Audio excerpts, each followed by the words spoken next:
It's not the absence of distractions that help you get a result. It's the active choice to choose and be in the distraction and instead say, I see it and I'm going to do the work.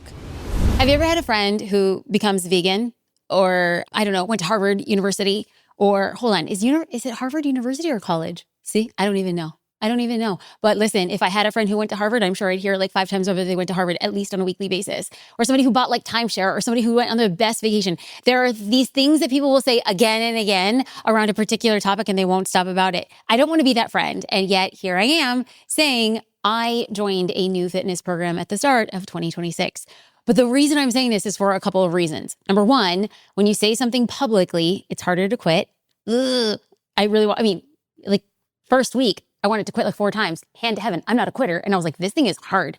Number 2, accountability. I want to be able to do other things and set my goals along with other people. And 3, to document the process of doing a new program, something that I hope changes my life. Now, I've been pretty open about the business-related programs that I've invested in the past. Like, if you've been listening to the podcast for a while, you know that I spent $50,000 on a 4-month mastermind with Gary Vaynerchuk or $100,000 business coaching program. But this is a health and fitness program. Ooh, dun, dun, dun. The time of this recording, I have been in the program about a month. And let me tell you, it's absolutely hard and it's awkward and I'm totally out of my comfort zone. I've gone from feeling really frustrated to elated to cursing at my dumbbells at 5 o'clock in the morning, but I haven't quit. But let's be real. I've wanted to quit. I've really, really, really wanted to quit, but I haven't. And this whole journey has reminded me of the past programs that I've gone through. I've invested in a $20,000 program on how to build a sales team. I invested in a $25,000 program on how to build a SaaS company. I invested $2,000 in a program on how to create effective webinars. I am not new to starting and completing programs. And I'm not saying this as like a flex of like the money I've spent. It's literally, I'm just saying there's a track record. I will invest in education. But this fitness program, it feels very different. It feels different because it is different. And because of that difference, I've walked around with this fear that it's not going to work. I invested thousands of dollars for an online nutritionist and a fitness trainer to deliver results. I've seen their results. But I'll pause because I didn't just find somebody online. I was like, you're great. I've been watching for a few years without actually thinking or believing that that person can actually get me results. I wouldn't say I was skeptical, but I've always been a skeptic. My friend joined this program and they got results that just blew me away. And so when I saw very wonderful, amazing, average women getting results, I was like, okay, I'm very average when it comes to fitness. And so I want to do this. So I know the program works, but like low key, I was wondering if it'll work for me. Will I stick with it for the entire 6 months? Will I keep it up when I'm traveling? What if, and I'm like totally being honest here, what if I don't want to pay the cost of what I actually want? Am I truly willing to change my eating habits to, for the first time in my life, see abs underneath the layers of non-abs? You know, it's like, do you know who cares? Nobody cares about this. I don't care.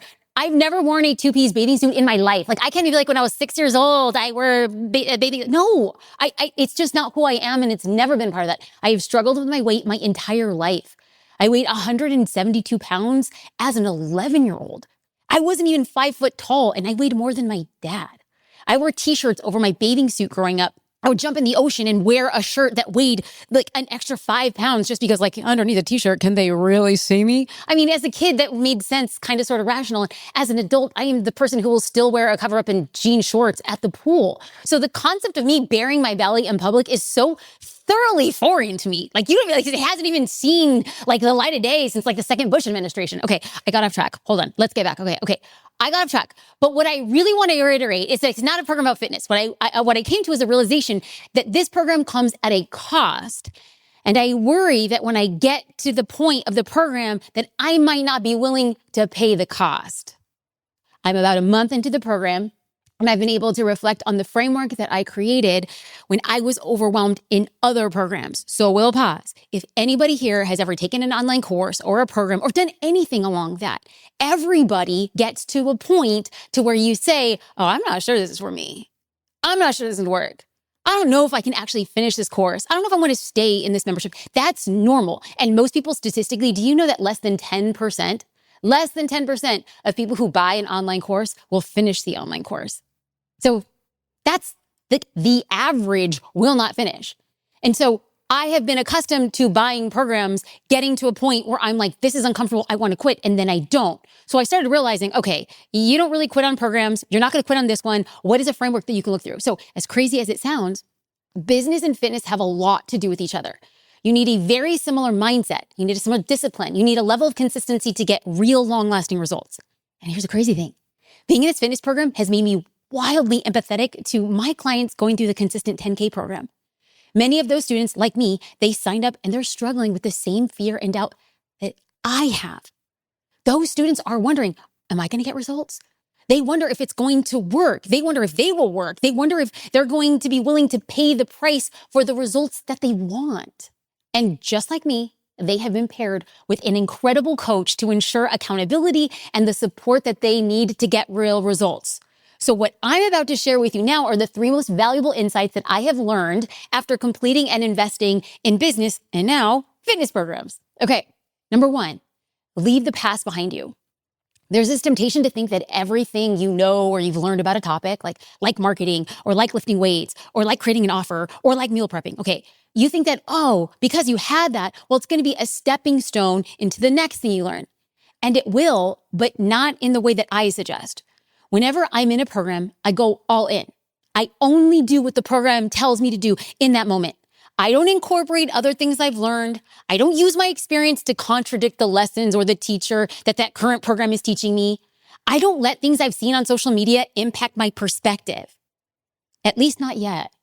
You see, I want to follow the program like a recipe. Now, this is what I tell students on the consistent 10K every single time. The people who get results follow the recipe. I can't tell you how many times I've been working with entrepreneurs and they'll tell me like the equivalent of, well, you see, I added salt at the beginning. No. When was the salt supposed to come? Adding the salt, sabor, is coming in step 8. What are we doing adding in step 2? That changes the recipe.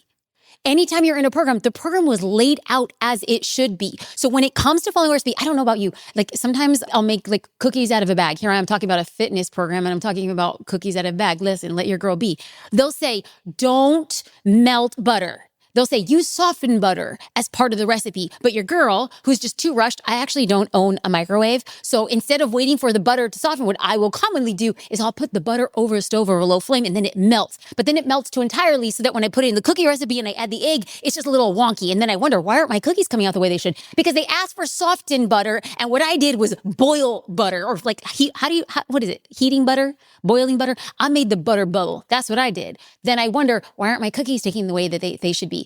Because I did it wrong. I didn't follow the recipe. When I'm in a program, I follow the recipe. That's exactly what learning a particular methodology is like. If I want to bake a cake that looks and smells and tastes like your cake, I need to follow your recipe, not add my own approach, at least not yet. Now, yeah, I can experiment in the future once I followed your specific recipe, and then I can determine if I want to add cardamom or cinnamon, or I want to change the recipe to suit my desires, but not before that. I have to follow the recipe before I decide to change the recipe. So when I started this fitness program, they had me consuming twice the amount of carbohydrates that I normally eat. I'm on a carb overload. Now, during our consultations, I tried telling them, no way, carbs are the death of me. I eat very little in very measured portions. Me and carbs, never. They're the devil. But do you see what I did there? I took my past without the results I wanted, and I tried telling them that their approach wouldn't work for me when they're selling me on the result. So immediately I stopped myself. I was like, wait. They get people the results I want, the results I don't have, and my way clearly wasn't working to build the muscle that I wanted to. So then I stopped talking and I left the past behind me. The crazy thing is that I see this happen all the time in the consistent 10K program. I'm literally watching my students say, oh, I've tried these things. Jasmine, we know you teach that and I've tried that before and it didn't work. Okay. But they use their past to fight for their limitations. Now we all do this. It's our brain trying to protect us. But when you're wanting an outcome that you've never had before, you need to do things differently. When I'm in a program, I reserve the right to my opinion only after I have fully followed the program. I have committed to the program. I have completed the program. So Here's to more carbs, baby. Let's carb up. Okay. The second insight I want to share with you as somebody who's built an 8-figure business based on the programs and people and the coaching that I've invested in is to stay present and follow the path. Stay present, follow the path. In every program I've ever done, I've battled distractions. In the beginning of every program, I start on fire. Like, oh, I'm ready to go. You can't stop me from conquering my goals. And then about 2 weeks in the program, I start finding reasons. Oh, I need to slow down a little bit. No, I don't intend for it to happen, but it just does. Like the newness of it wears off. I realize how much of work is going to be needed. I start finding other aspects of my life that are suddenly, oh, it's so important. This is so important. That has to wait a little bit. Here's a perfect example. When I started the fitness program in January, I was literally a cliched version of myself saying things like, new year, new me. 2026 is my year. 6-pack in 2026. Like I literally said that. I turned to my husband, I was like, 6-pack in 2026.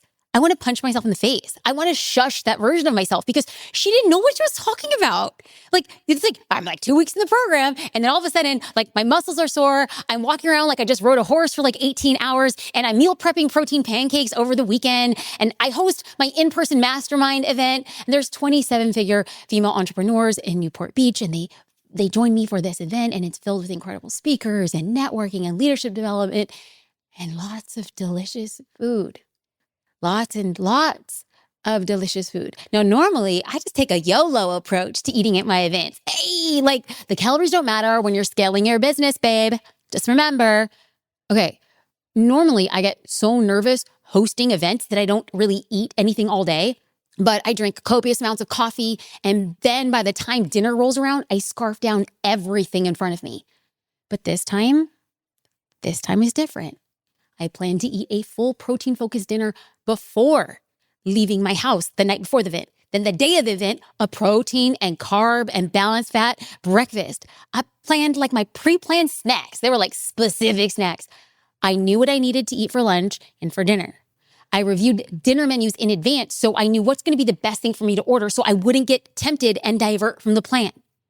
When I did a program to learn more about sales. Okay, so we're going through this and I just want to apply it to business because actually you don't really care about my fitness journey and I totally respect it, but I'm saying the principles that we're applying here. So now let's get the same example and applying it elsewhere. When I was going through a program to learn more about sales, I found myself getting just as distracted.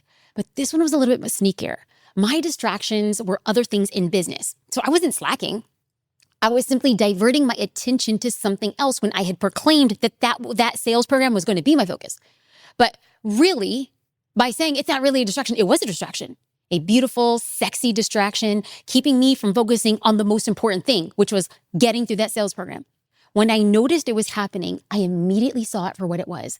And I asked my assistant to schedule all my tasks and program lessons in the first part of my day. No BS. You start here. Do not pass go. Do not collect $200. You do this so that I could stay focused on everything else. When I coach on the inside of Consistent 10K, I remind students that distractions will come and they're always going to be part of your life. Even if you're not even in the program, distractions will come. But it's not the absence of distractions that help you get a result. It's the active choice to choose and be in the distraction and instead say, I see it and I'm going to do the work. So the last insight I want to share that has helped me not just complete, but really get incredible results from programs I've done is to focus on the future. Now, you have probably heard me say this term before, the messy middle, right? Like the part of the journey that feels like nothing is working. And you're right, because it doesn't feel like it's working. You feel like you're walking blind and you're standing at a halfway point and you realize, okay, I've come too far to go back. And on that note, I don't believe you can ever go back. You can't go back to who you were then, right? It's like you can't go back to meet or be who he wanted you to be when you first met. Your business will never go back to what it once was. Why? You're not the same. By the time you get to the middle, you're not the same person as who you were in the past. And what you want to do is you want to cling to the past as if that's going to change anything. You can't go back anymore. You've already stepped out. So your only decision, I'll be very honest, is because you'll try to go back to that person. You'll try to go back to the situation. You'll try to go back to the business and realize it's not what it is you imagined. Of course not. It's the same. You're not. So in the messy middle, you know way more than you did before. In the messy middle, you have to count the cost of quitting instead of finishing. In the messy middle, you have to acknowledge that if you quit, you'll feel worse than you did before because now you know what it takes to get the result you want. Now you know when you look at somebody with a flawless webinar or a six-pack or an all-star sales team, you're going to know what exactly it takes to get there. You'll know how hard those people work. You know the sacrifices they make. You can no longer blame luck or just talent or that you didn't know what to do, because you do. You do know what you need to do, but you're just not sure you want to do what's required to get the result you want. And that's why it's so important to focus on the future.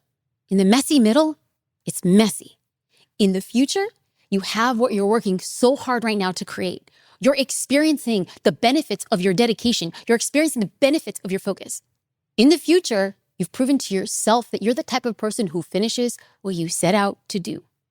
You are the type of person who earns your results. As crazy as it sounds, you need to imagine the results as if you already have them right now. I want to tell you something. I read this something like, 5 or 6 years ago. The brain doesn't know the difference between imagination or reality. Okay, this is facts. This is science. This is not me trying to be like, I'm California, woo-woo, crunchy business girl. No, your brain literally doesn't know the difference between reality and imagination. So the more that you imagine your future, your brain thinks that it's the reality now. When it's processed as real, well, you act differently. You process differently. You literally feel differently. This is how you can move through the messy middle with intention and flow. Your brain thinks you're there. Your actions will then align with it. If you have found this at all helpful, I would love if you send it to a friend, because I think that two friends doing something together to change their lives and their businesses is incredible. And sharing the show is how we grow this community and how we support each other. I have to tell you that as I talk about these things, I really feel like, what an honor. What an honor to be here and build with you. And I know that sometimes people are like, Jasmine's all sharp edges. Maybe. But if you made it this far, there's got to be something a little bit real that was resonating. So I just want to do a quick review. The 3 insights that I have learned to help me complete programs and really get incredible results. Now, I'll pause here because, listen, I'm not saying this is how you should do it. I'm just saying this is how it's worked for me. If you could take a few of these frameworks and apply it to your business, I can't wait to see you grow it. So the first thing here is 1, leave the past behind you. 2, stay present and follow the path. Remember the recipe? Don't add your sabotage until you've earned the right to add your little, your little flair. And lastly, focus on the future. It is such an honor and a privilege to be able to create these podcasts. I hope that your business and your life changes, and whatever programs that you decide to invest in and do, that you commit fully to it so you get the results that you want. Thank you 1,000 times over.